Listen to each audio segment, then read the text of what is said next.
അതെ, ഈ കണിമംഗലം ഒന്ന് കേട്ടിട്ടില്ലേ? അഭിമാനം ഹിമാലയം പോലെ ഉയർത്തി കിടക്കുന്ന തറവാട്. ജെത്തി നടക്കുന്നത് വരെ അങ്ങനെയൊക്കെ ആയിരുന്നു.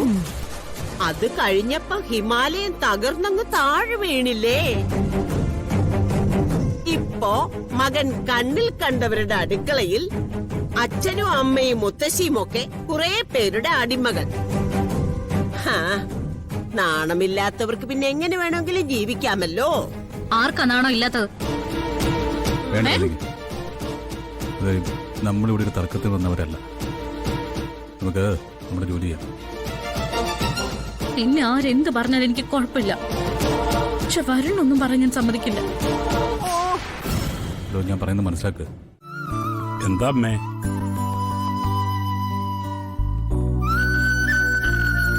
ചെറുതായിട്ട് പനിക്കുന്നുണ്ടല്ലോ. ഈ ക്ഷീണവും വച്ചുകൊണ്ടൊരു യാത്ര എന്തായാലും നടക്കില്ല. വെറുതെ എന്തിനാ പരിചയമില്ലാത്ത സ്ഥലത്ത് പോയി ബന്ധപ്പാടുണ്ടാക്കുന്നത്? എന്നാ പിന്നെ യാത്ര നമുക്ക് മാറ്റിവെക്കാം. അമ്മയ്ക്ക് സുഖമായിട്ട് വേറൊരു ദിവസം പോവാം. അയ്യോ, അത് വേണ്ട. യാത്ര തീരുമാനിച്ചതല്ലേ. പോകുന്ന വഴിക്ക് പല ക്ഷേത്രങ്ങളിലും വഴിപാടുകൾ നേർന്നതാ. അത് നടത്തണം. മക്കൾക്ക് വേണ്ടിയുള്ളതല്ലേ. നിങ്ങളൊരു കാര്യം ചെയ്യും. നിങ്ങൾ രണ്ടുപേരും കൂടി പോ. അതെങ്ങനെയാ അമ്മേ ശരിയാവുന്നേ? നമ്മൾ ഒരുമിച്ച് തീരുമാനിച്ചതാ. പോകുന്നെങ്കിൽ ഒന്നിച്ച് തന്നെ മതി. എന്തിനാ പത്മിനി വാശി കാണിക്കുന്നേ? ഇതിപ്പോ എനിക്ക് വയ്യാഞ്ഞിട്ടല്ലേ. എന്നാൽ അത്ര കാര്യമായിട്ടൊന്നുമില്ല. ഈ യാത്രയിൽ കാറ്റടിച്ച് കുഴപ്പമൊന്നും ഉണ്ടാവണ്ട. പരമേശ്വര, നിങ്ങൾ പോയിട്ട് വാ. അമ്മ ഈ അവസ്ഥയിൽ ഇവിടെ നിർത്തിയിട്ട് പോകുന്നത് എനിക്കെന്താ കുഴപ്പം? ദേ, കുറച്ചു നേരം ഉറങ്ങി എണീറ്റാ ക്ഷീണം അങ്ങ് മാറും. പിന്നെ പനിയുടെ കാര്യമല്ലേ, മരുന്നിവിടെ ഇരിക്കുന്നുണ്ടല്ലോ, ഞാനെടുത്ത് കഴിച്ചോളാം. പോക്ക് മുടക്കണ്ട. അമ്മ സന്തോഷത്തോടെയായി പറയുന്നേ. പോയിട്ട് വാ. മനസമാധാനമായിട്ട് എല്ലായിടത്തും തൊഴുതിട്ട് വാ. ഈശ്വരൻ അനുഗ്രഹിക്കട്ടെ.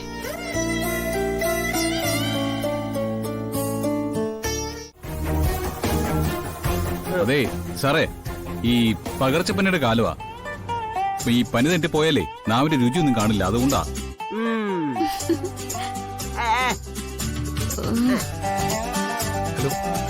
ഓ എന്താ സാർ? ഫുഡ് സൂപ്പർ കേട്ടോ. എന്റെ അടുത്ത പടത്തിന് നിർബന്ധമായും നിങ്ങൾ ഫുഡ് സെർവ് ചെയ്യണം. ഓ താങ്ക് യു സാർ. നോക്കാം. ആ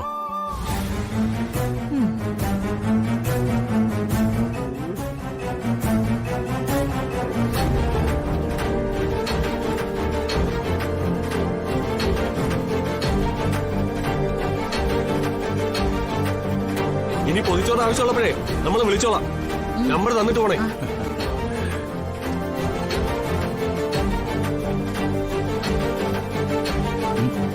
എല്ലാവർക്കും ഭക്ഷണത്തിനെ പറ്റി നല്ല അഭിപ്രായം. ബുദ്ധിയുള്ളവർക്കൊക്കെ നല്ല അഭിപ്രായം. ബാക്കിയുള്ളവരുടെ കാര്യം അറിഞ്ഞൂടാ.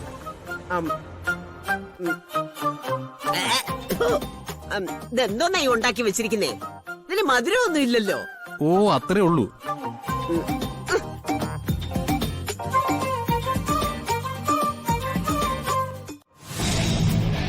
മുത്തശ്ശി, കാര്യങ്ങൾ നമ്മുടെ കൈവിട്ട് പോയല്ലോ.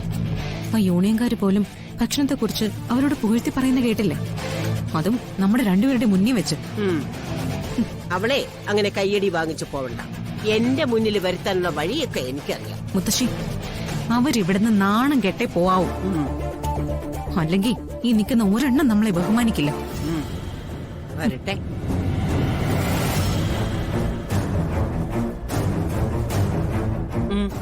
ആ കാറ്ററിംഗ് കാർഡ് ബാക്കിയുള്ള പണം ഭക്ഷണം നന്നായിട്ടില്ലെന്ന് ഞാൻ പറഞ്ഞില്ലേ. ബാക്കി പണം കൊടുക്കാൻ പറ്റില്ല. അയ്യോ മാഡം, ഭക്ഷണത്തിന് ഏൽപ്പിച്ചത് ഞാനാ അത് ക്ലിയർ ചെയ്യേണ്ടത്. തനിക്ക് അവരാണോ മുത്തശ്ശിയാണോ ശമ്പളം തരുന്നേ? അവർക്ക് പണം വേണമെങ്കിലേ അവരോട് ഇങ്ങോട്ട് വരാൻ പറ. എന്താടോ ചെന്ന് പറയാൻ ബുദ്ധിമുട്ടുണ്ടോ? ഇല്ല മാഡം.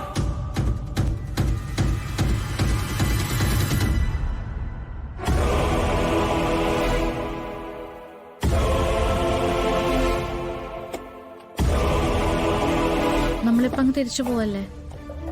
സത്യത്തിൽ ഞാൻ കരുതിയത് ഈ ഭക്ഷണം കൊടുക്കുന്നതിന് തിരക്ക് കഴിഞ്ഞിട്ട് അവരോട് 4 വർത്താനം പറയാമെന്നാ. പക്ഷെ ഞാൻ പിന്നെ വേണ്ടാന്ന് വെച്ചു.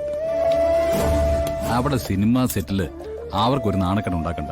നമുക്ക് തിരിച്ചു പോയേക്കാം. അടയ്ക്കാം.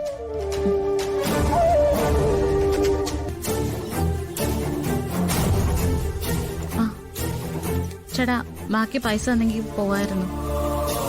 ഫുഡ് നല്ലതല്ലാത്തോണ്ട് ബാക്കി പണം തരാൻ പറ്റില്ലെന്ന പ്രൊഡ്യൂസർ പറയുന്നത്.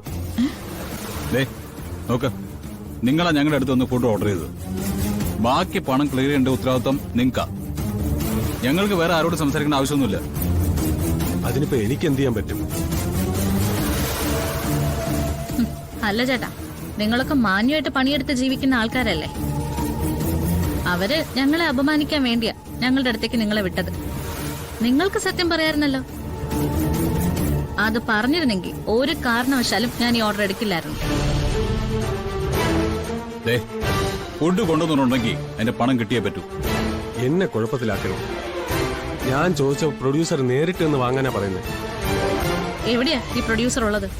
ഞങ്ങൾ പണിയെടുത്ത കാശ് ഞങ്ങൾ വാങ്ങിച്ചോളാം. വരുൺ വാ.